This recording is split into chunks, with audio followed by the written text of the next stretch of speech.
I barged through my front door and sprinted up the stairs. I made a run for the bedroom door before kicking it open. "I know he's in here, damn it. Where are you hiding him this time?" I screamed. My wife Susan was shocked to see me back from work and was sitting in bed reading a book. "I don't know what you were talking about, honey. I've been here all morning."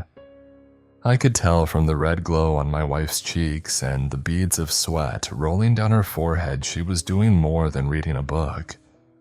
"I know that scumbag is here. I can still smell his stinking aftershave." I grabbed the blankets and ripped them off the bed. Susan tried her best to cover her naked body. "It's 2 in the afternoon. Why are you in bed naked?"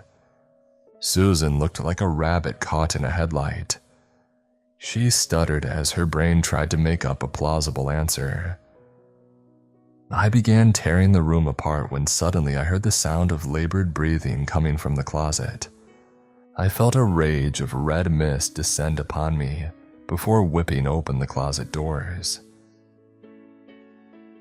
As I drove back to work, I couldn't shake the image of Mason Bradley and his fat gut on top of my wife. Intrusive thoughts about my wife's infidelities permeated my mind as I drove my truck.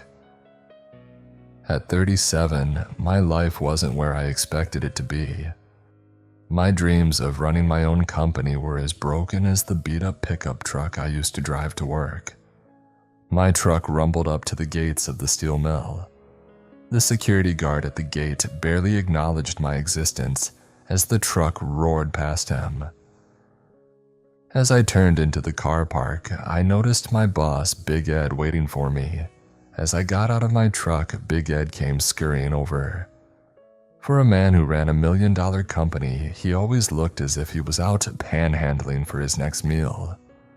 His slacks were 2 sizes too big and he wore the same t-shirt every day. "What are you doing tomorrow, Jack?" I hated how Big Ed spoke to me. He had a habit of spitting after every sentence and would sometimes spit directly at me. "I was going to surprise my wife tomorrow and take her somewhere nice." Big Ed hitched his slacks up onto his gut. "Listen here now, Jack. My car has been giving me some trouble and I need you to service her." "Couldn't you get someone else to do it?" I could tell he was getting annoyed with my attitude. "If you want your job Monday, you will do what you're told." He had me over a barrel and knew I couldn't afford to lose the only job the town had to offer. "I'll be over first thing in the morning." I arrived at Ed's dilapidated mansion. Ed was outside with his car swooning over her like it was some beautiful young woman. His face lit up as he ran his hands over the bonnet of the truck. "Be gentle with her, she's all I got," said Ed. Ed looked slightly smarter than his usual unkempt manner. "You got a date, Ed. When the cats are away, the mice will play," said Ed as he gave me a mischievous wink.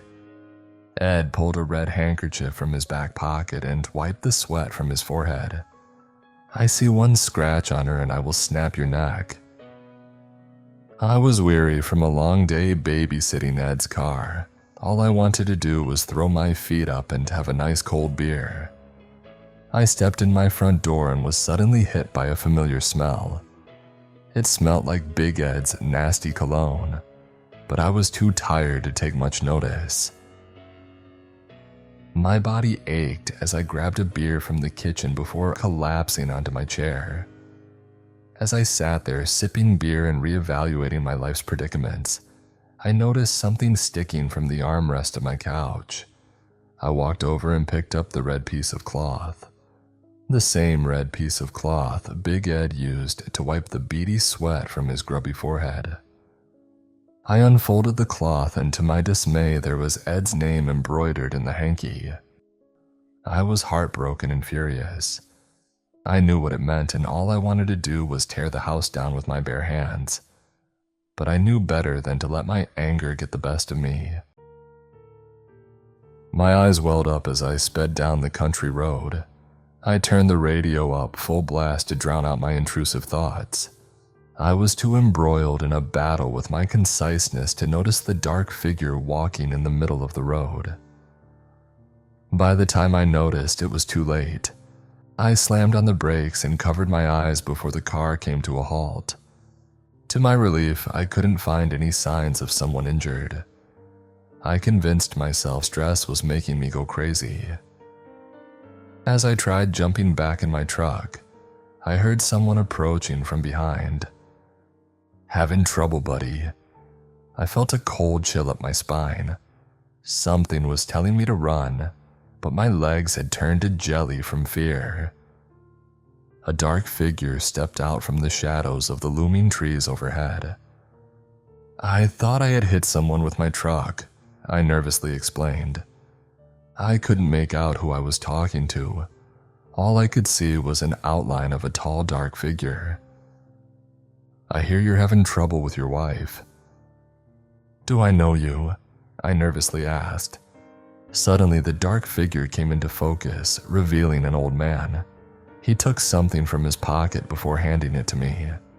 I couldn't believe my eyes. It was Big Ed's red handkerchief. "How did you—" I began stuttering. "What is it you desire?"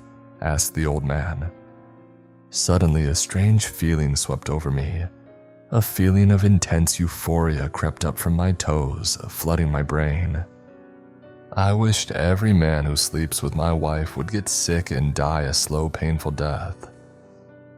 The words seemed to come out of my mouth as if someone else was saying them.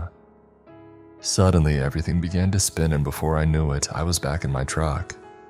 I reluctantly drove into work after spending a night in a dingy motel. All I wanted to do was punch Big Ed in his fat face, but with my marriage on the rocks, I knew I couldn't afford it. When I arrived, I was surprised to see Mason Bradley wasn't at his station. I didn't give it much thought until I saw Big Ed coming from the bathroom, looking like death warmed up. "Hey Ed, you don't look so good."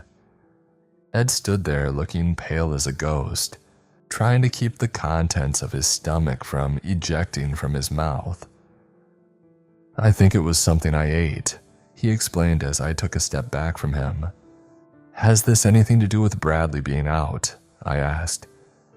"Yeah, he was too sick to make it in today. Must be a bug doing the rounds." Over the next few days, I watched Big Ed get weaker until there was no sign of him. I had gotten word that Mason Bradley had died, and from what I was told, Big Ed wasn't far behind. Since Big Ed wasn't in, we knocked off early. As I drove home, I stopped at the local gas station to pick up some beers. Phil, the owner, was at the counter looking like he was about to pass out. "You all right, Phil? You're looking a bit pale there, buddy." Phil covered his mouth, trying his best not to puke all over the counter. I must have picked up this nasty bug that's going around. It couldn't be, I thought to myself as I suddenly remembered the strange encounter I had the other night. The one I was sure was just a strange dream. "You look after yourself, Phil, and get yourself to a doctor. Will you give my love to that beautiful wife of yours and tell her I'll drop over her magazines once I feel better," said Phil before dashing for the bathroom. As I drove into my driveway, I noticed Mrs. Stevens standing outside her house looking distraught. "What's wrong, Anne?" I asked. "It's Mike. They took him to the hospital." "What? Who took him?" Mrs. Stevens was too distraught to get her words out. "Men in hazmat suits." I felt the familiar feeling of despair rise from the pit of my stomach. "Who else got sick?" "I know Bob did, and Tony from across the road, and the guy who delivers the milk. They're dropping like flies." Days went by and news of men getting sick and dying all over town continued to trickle in. Suddenly, I was hit with the realization that the man I met a few weeks ago wasn't a figment of my imagination. I wrestled with the guilt of everyone dying and the heartbreak of my wife's infidelity.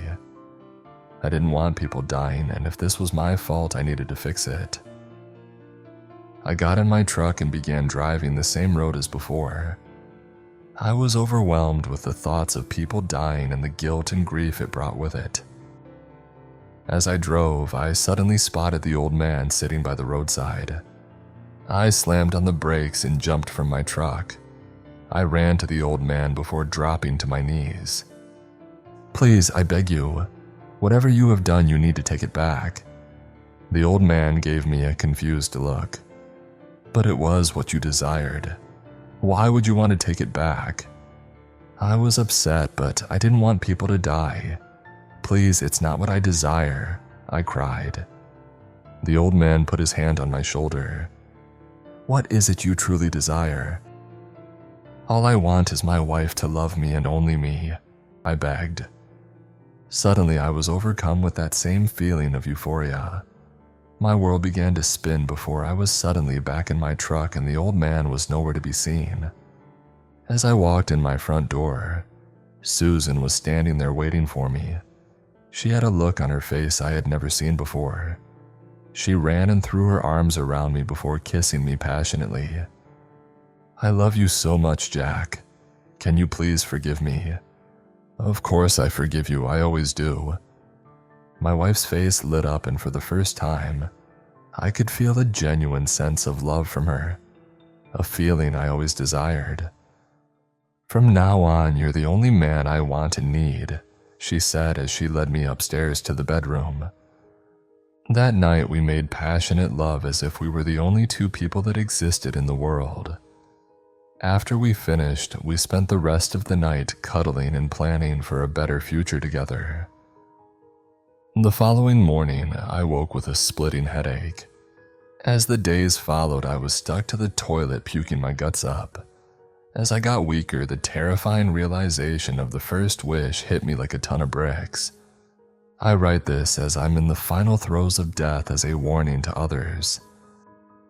Be careful what you wish for.